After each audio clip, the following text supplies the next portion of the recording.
All right, gonna pick up now on the homework where I left off. All right, number 6.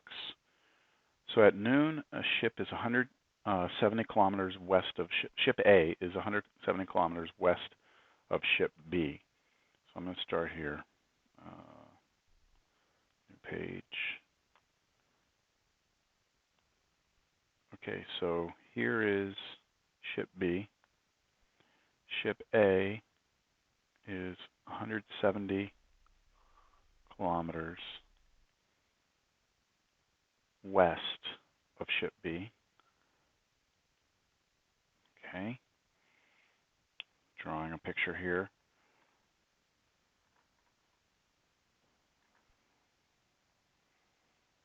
Okay, and that's happening at 12 o'clock, so at noon. Ship A is sailing east at 35 kilometers per hour. So ship A is sailing east at 35 kilometers per hour.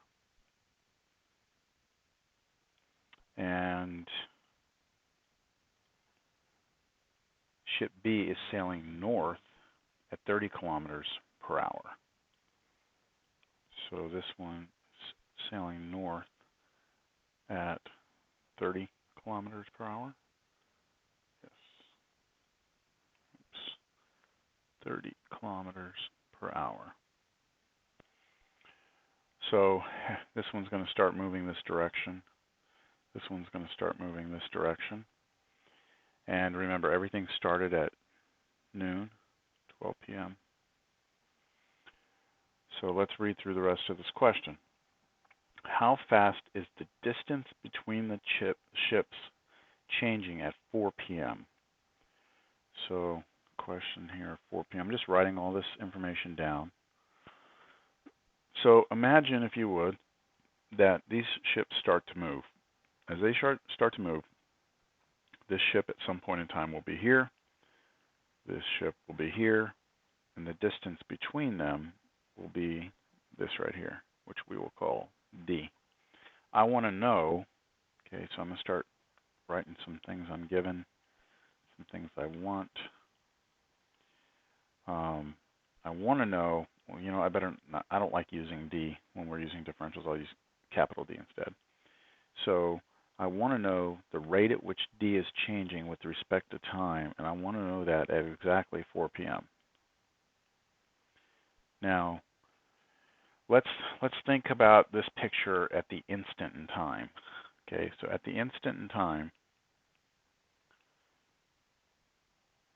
ship A, which started here, has traveled for 4 hours. And so remember, this was 170 kilometers. It has traveled 4 hours. So let's say that's, 1 hour was 35 miles. Let's say that's 35, 70, right? And then we keep on adding, and we're going to do that times 4. So 35 times 4 would give us 140. So what I know is that this has traveled 140 kilometers. And then this ship B was traveling north 30 kilometers per hour, so 30, 60. So if I do 30 times 4, it will have gone a total distance of 120. And so at the instant in time that we're talking, here's where our ships are. And the distance between them can be found pretty easily because, remember, we knew the entire distance here was 170.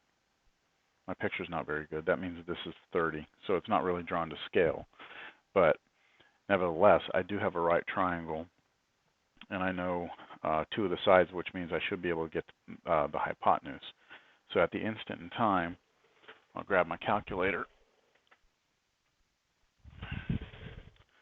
At the instant in time we're talking about, I know that if I call this D, I know by the Pythagorean identity, 30 squared plus 120 squared should be equal to D squared. So we get on our handy-dandy calculators, and we figure out all this stuff, if need be, and then add those 2 together. And here we get 15,300 is D squared. And then I'll take the square root both sides, and you get something like, it's simplified here, but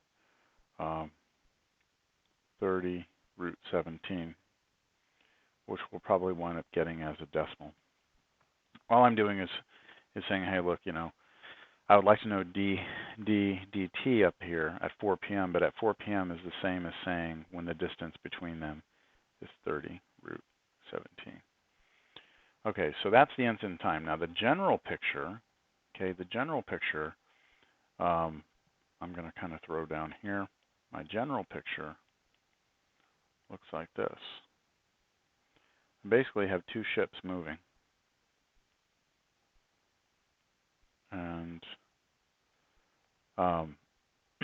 this one right here, if I call this distance from ship A to this right triangle to the corner there, if I just call this distance X, I call the distance from ship B to that corner there, call that Y, then what I know is that the distance between them, D, is changing because X is changing and Y is changing. So back in my givens up here, I know that X is changing at a rate of 35 kilometers per hour, so I can say 35. And I know my D, oh, and sorry, that should be negative 35 because it's getting smaller, X is getting smaller. And then dy dt will be 30 because Y is getting bigger. So what I need to do is find a relationship between X, Y, and capital D, and I'll go to my general picture for that, and you can see it right here. Again, the Pythagorean identity, X squared plus Y squared must equal D squared. Now if I differentiate this with respect to time, get 2x times dx dt plus 2y times dy dt must equal 2d times dd dt. And dddt, or dddt, is what I'm looking for. Dx dt I have, dy dt I have. I know d at the specific instant in time. I actually know what y and what x are at the instant in time. So I'm just going to plug everything in now. 2 times x at the instant in time is 30. Dx dt is negative 35. Y at the instant in time is 120. Dy dt was 30. And this equals 2 times 30 root 17 times dd dt.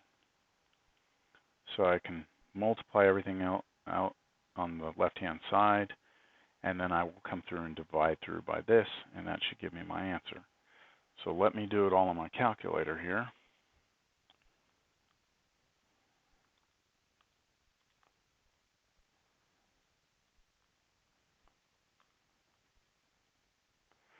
So this side's 5100. This equals 60 root 17 times dd dt, and then divide through 5100 over 60 root 17 equals dd dt. I can cancel one of those zeros, divide everything by 10, and then you can actually go further and reduce it. But let's just get to the result here. 20.6. Let's see if we get the same result. If I take that on my calculator, I'm going to do 510 divided by square root 17.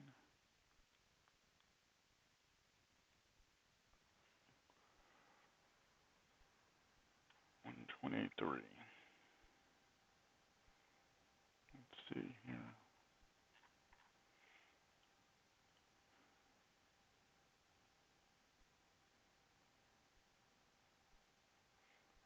Okay.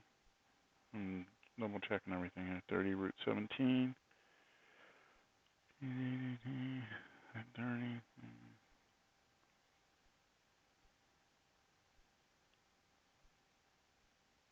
Something is up. Let's see here.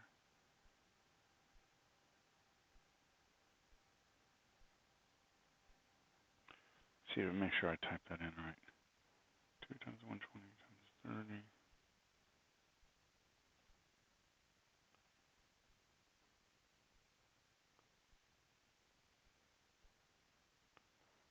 51. 85. Oh, you know what? That is right. I just messed something up on my calculator. So 20, let me see, 5100 divided, I forgot the 6 times root 17. And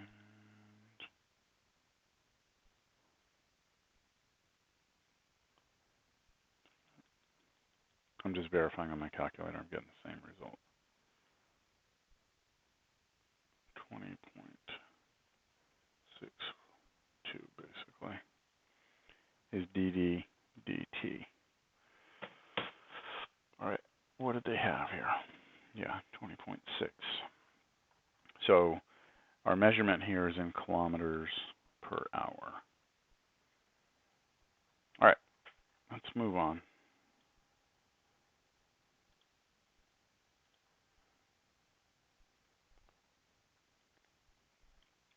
Number 7, a plane is flying horizontally at an altitude of 2 miles and a speed of 540 miles per hour. It passes directly over a radar station. Find the rate at which the distance from the plane to the station is increasing when it is 5 miles away from the station. Okay, so here's what we've got in this problem.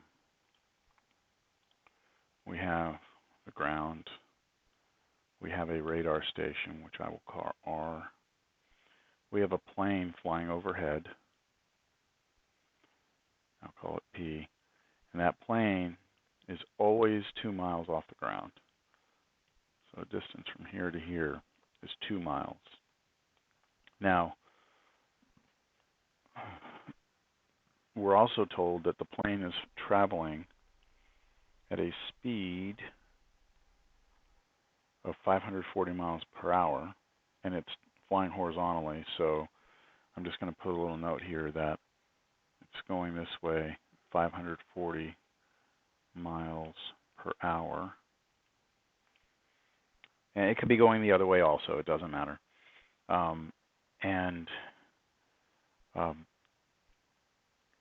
Because the plane is moving horizontally, what I'm going to do is I'm going to label some things on this picture, namely the one thing that we want, which is the rate at which the distance from the radar station to the plane is increasing. So that's this distance. I'll call it Z. 2 miles will always be 2 in the problem. But this side right here is actually also changing, okay, as the plane flies to the right. So I'm going to call that X. So, if the plane flies and is over here now, then this triangle is like this, and then X has changed, right? It's gotten bigger. So the rate at which X is changing, okay, the rate at which this corner is moving is the same as the rate that the plane is moving. So that's 540 miles per hour. So I'm given in the problem that the change in X with respect to time is 540. I want to know what the rate at which the distance from the radar station to the plane is changing at exactly the moment that the distance, that it's 5 miles from the radar station.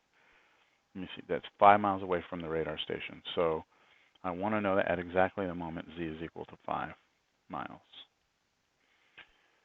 So this is my general picture, what's happening. My instant in time has this. I have my distance is 5. This is 2. Here's my plane. Here's my radar station. And because I know 2 of the 3 sides of a right triangle, I can solve for this side. So I'm going to call that X, right? I know X squared plus 2 squared must equal 5 squared. So X squared plus 4 must equal 25. that means that x squared equals 21. So x is the square root of 21. So that's the instant in time also. I know that this is root 21. Now, let's try and come up with a relationship between x and z. And from my general picture, we can see here, again, the Pythagorean identity. We know a squared plus b squared equals c squared. So I can say that for this problem, x squared plus 2 squared, which is 4, must equal z squared. And now I can differentiate with respect to time, get 2x dx dt, plus the derivative of 4 is 0, so I don't put anything, and 2z dz dt. Now, x at the moment in time, so now I'm ready to fix everything, is root 21. dx dt is how fast the plane's moving, which is 450. Was it 450 or 540? 540. Oops. 540. That must equal 2 times now z at the moment in time is 5. And then dz dt is what we want to know. So let's see. I'm going to cancel these 2's. Divide both sides by 5. So I can take that 540 and I can divide that by 5. I get 108. So 108 times root 21 should be the rate at which the distance between them is increasing. If I take 108 times the square root of 21 as a decimal, this is approximately 494.92 is dz dt. And that's measured in miles per hour. So that's what we're looking for right there. All right, let's just check it real quick. Right here, 108 times root 21, about 495 miles per hour. All right, which one am I? Quick little break here.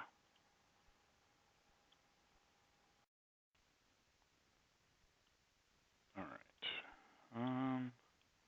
Taking a look at this one. A street light is mounted at the top of a 15-foot tall pole. A man 6 feet tall walks away from the pole with a speed of 7 feet per second along a straight path. How fast is the tip of his shadow moving when he is 40 feet from the pole? So let me draw this picture. Information again. We have a 15-foot pole, 6-foot man. His speed is 7 feet per second. 15-foot pole, 6-foot man. So let's say this is our pole. Here's our light, right? It's giving off light. And it's 15 feet. That should not change. Then we have a man. And he looks weird. And he is 6 foot tall. And he is walking away from the pole at 7 feet per second. So he's moving in that direction. And as the light shines, right, hits him and his body makes the shadow of himself on the ground, which is going to be something like this. It's a shadow on the ground. So we have basically from the tip of his head down to his shadow like that. So we want to know how fast the tip of his shadow is moving, which is that point right there. We want to know how fast is it moving to the right. And we'd like to know, do we want to know that at a particular point? Let's see. How fast is the tip of the shadow moving when he is 40 feet from the pole? That will be our instant in time. Okay, so let me talk about some variables here. This is going to be my general picture. Everything I've put on there is in general. I mean, the 15 feet doesn't change, 6 feet doesn't change. His speed he's walking doesn't change. And then what we want to know is how fast the tip of the shadow is changing. So I know that the distance from the pole to the man I can call x. And we know that dx dt, because he's walking away at this rate, 7 feet per second. So that's how fast x is growing. And then the distance from the pole all the way to the tip of the shadow, we will call s. And therefore, we want to know, so this is what we're given, we want to know what ds dt is. And we want to know it at exactly the point that he is, what was it, 15 feet? 40 feet from the pole. So we want to know that exactly when he, which is the man, is x, is 40 feet from the pole. Okay, so what I need to do is find a relationship between x and s. So what you need to see here is that we have a set of similar triangles. Now, I never put the instant in time picture, so let me do that. Okay, 15's here, the man's walking, and that's 6. I want to know what's happening when he's 40, right? That's the picture. X is 40 at that instant in time. The question is, what's s at that instant in time? We're going to have to figure that out. But let's try and figure out what the relationship is. What's the relationship between x and s? So I'm going to take my general picture here. I'm going to draw it again down here so we can see it. Like this. Right triangle 6. This distance right here is x. This is 15. This distance right here is s. So we actually have two triangles here. We have a bigger triangle. Okay, that's this outside one. Okay, that's 15. And this side is s. Looks like a 5. S. And then we have a smaller triangle, which is this one, like that. And that triangle, this is always 6. And then this side down here will always be whatever s is, that's the whole way, and then take away s. So if you subtract s, this right here, this piece right here will always be the s take away x. So I'm going to say s take away x. Now the reason I've done this is because these triangles are what we call similar triangles, meaning that this angle and this angle are the same. They both have the same right angle in it, so that means these are the same. So they're similar triangles. So what that means is that if you have similar triangles, the ratios of the sides are equivalent. That means I can take 15 divided by s and say that that's equivalent to the 6 divided by s minus x. And now what I have is an equation that has s in it and x, and that's what I was looking for. So I'm going to work with that equation, and let me bring it back up here. I'll just put it right here. It was 15 over s is 6 over s minus x. Now I'm not going to start differentiating yet. I'm going to try and clean this up a little bit. So I'm going to multiply both sides by s. That'll get this to cancel. And then I'm going to multiply both sides by s minus x. We're basically cross-multiplying. And then now what I'm left with is 15 times s minus x equals 6s. So 15s minus 15x equals 6s. And if I subtract 6 from both sides, I get 9s. And I move the negative 15x to the other side. And so I get s is equal to 15 over 9x. Reducing that fraction, what goes in 3 goes into both of those, 5/3 x. So s will always be 5/3 x. And now I can take that and I can differentiate that with respect to time. So derivative of the left side is ds dt. Derivative of the right side, we have a constant, and then derivative of x is dx dt. I know what dx dt is. Right? I know what dx dt is. It is 7, and then ds dt is what I want.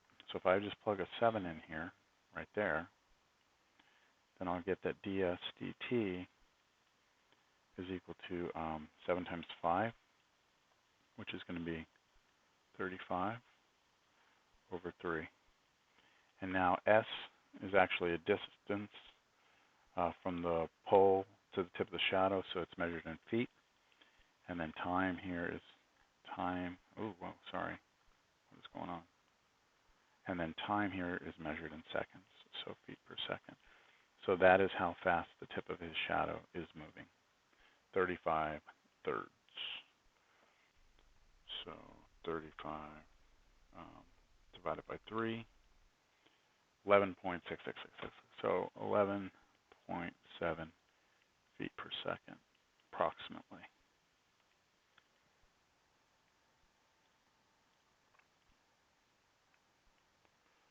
Let's see here.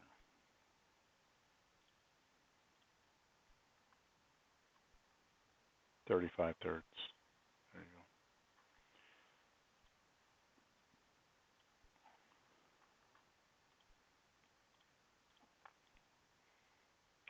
go. Okay.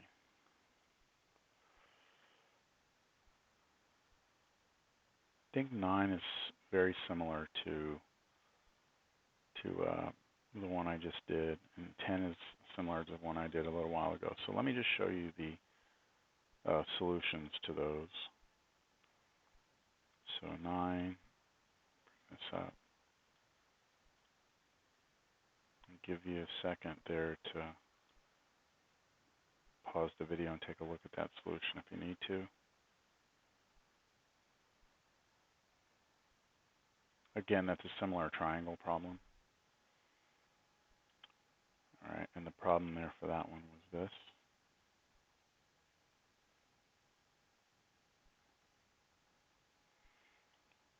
And then number 10 was a ship problem. So let me, again, bring that up. Uh-oh, there it goes. That's an interesting problem there. Another set of relationships with triangles.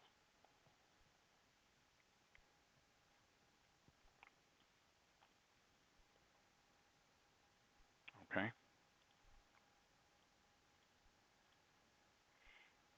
Okay.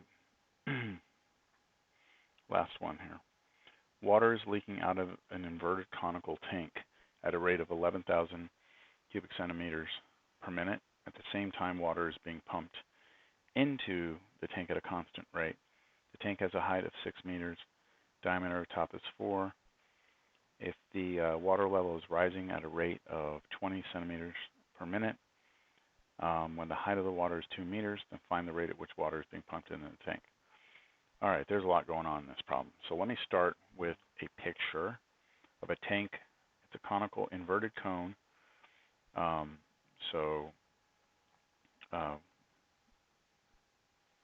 Let me see how much they give you as far as detail here. That's okay, but I think you got to see this problem. So start this out. I've got inverted conical tank. The height of the tank is fixed at 6 meters.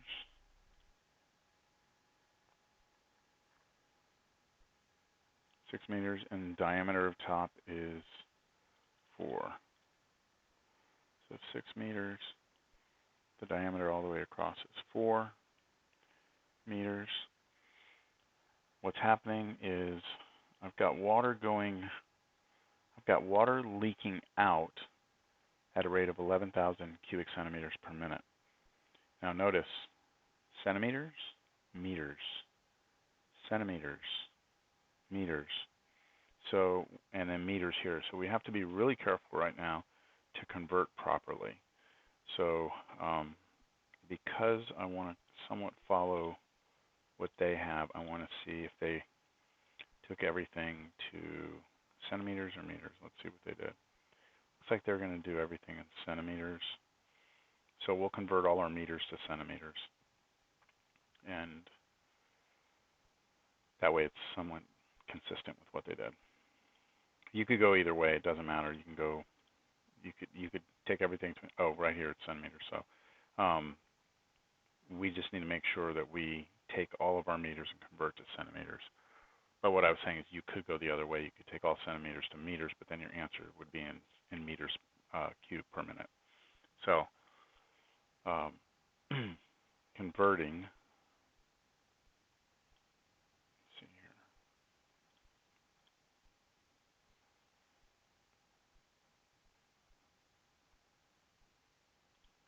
There we go. So hold on just a second. Okay. So let's just change this over. Meters. So 1 meter is 100 centimeters, so 4 meters is 400 centimeters. So this is 600 centimeters. And then the water was being pumped in, or sorry, water was leaking out. So I'm just going to put a little water's coming out at 11,000 cubic centimeters per minute.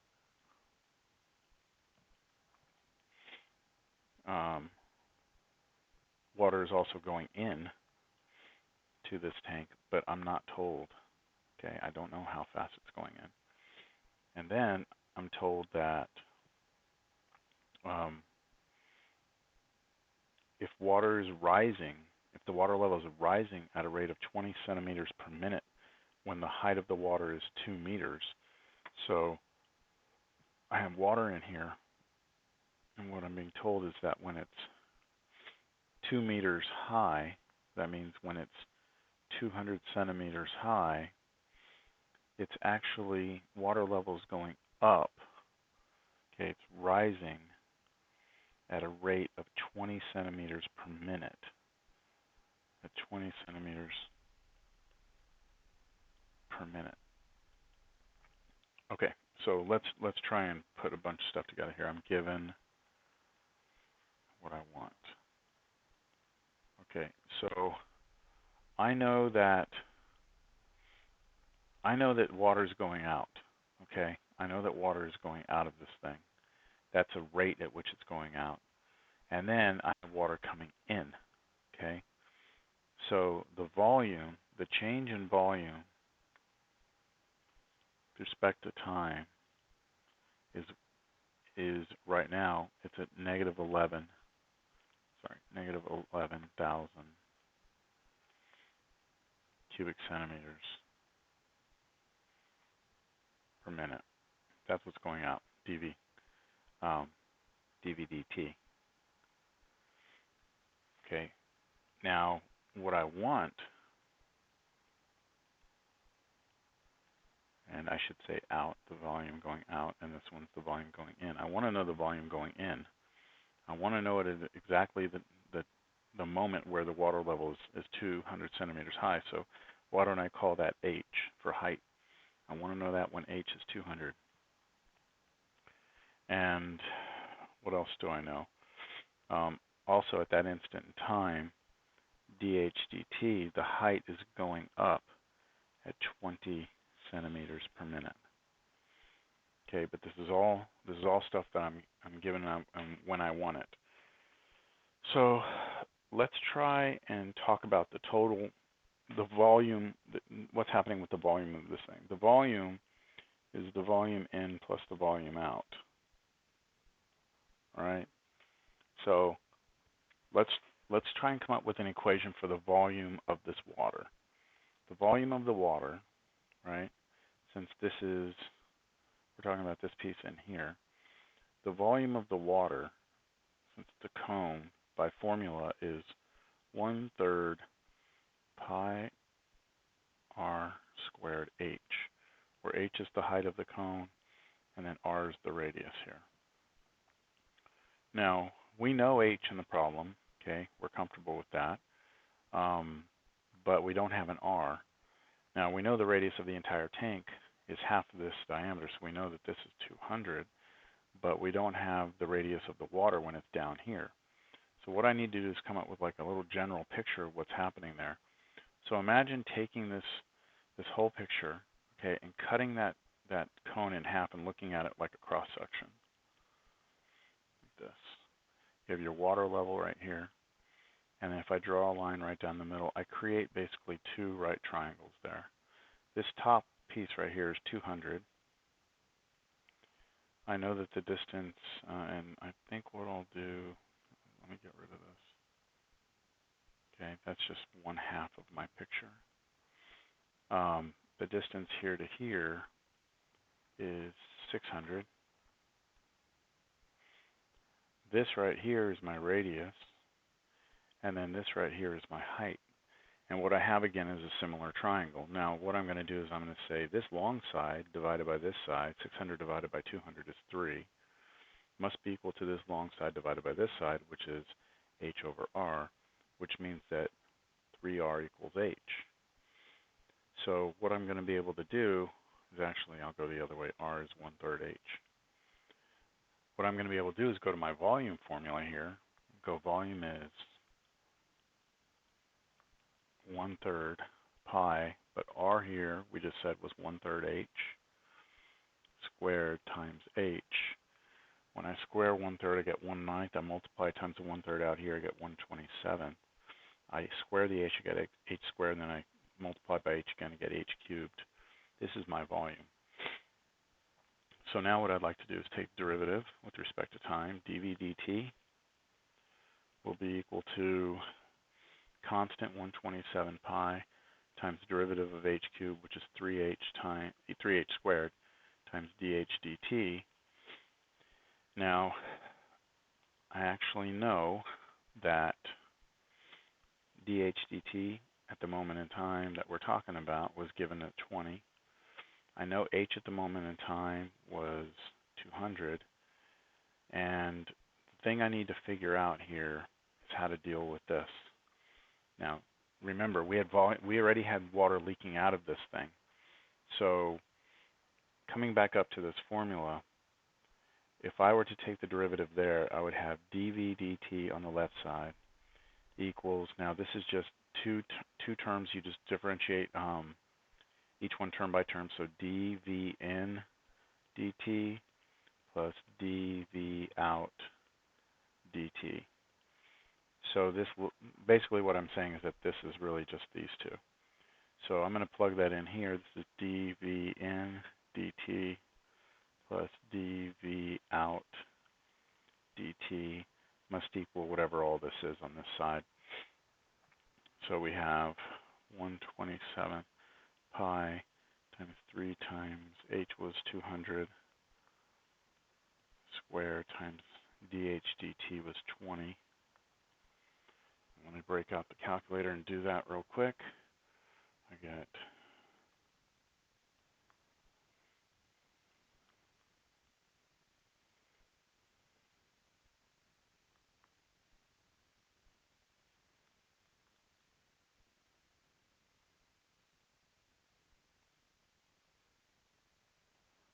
times pi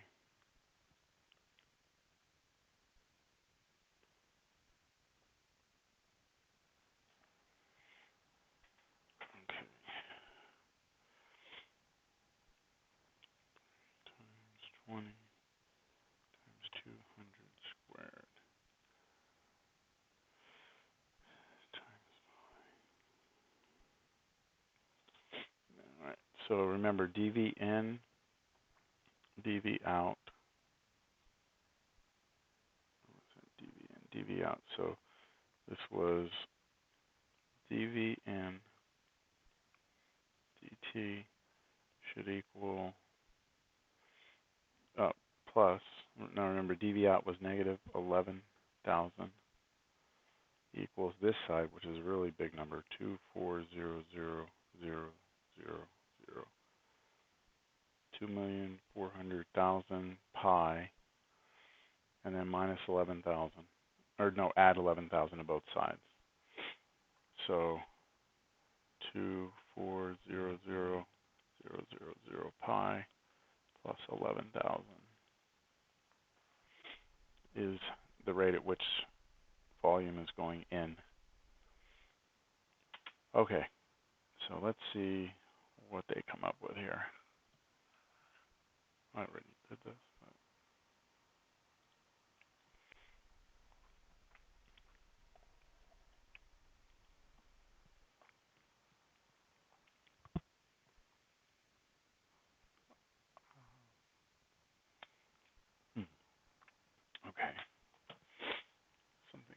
my calculation. I have this.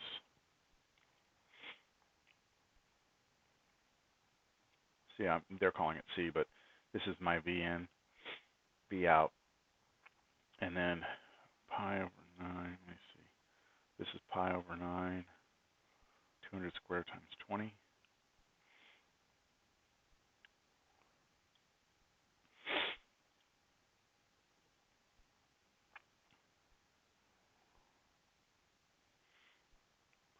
How did I get such a huge number?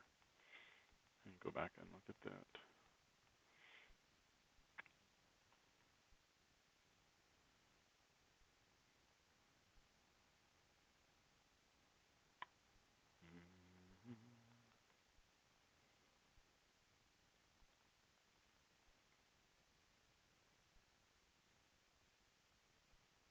Oh, no.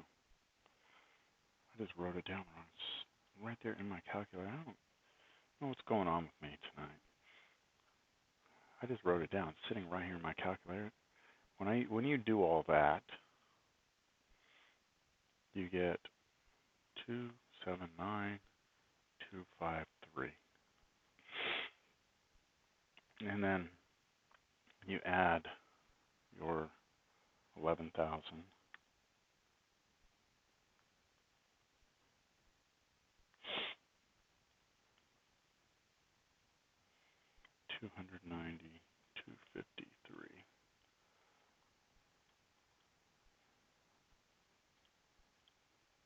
Yeah, that's it right there.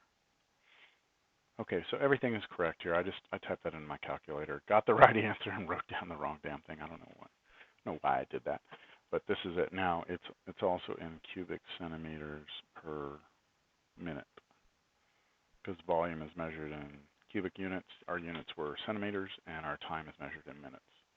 I'm sorry that was so sketchy, but I'm really trying to push it to get these things out. Haven't been feeling that great today. So anyway, this is it. That should help you out with homework.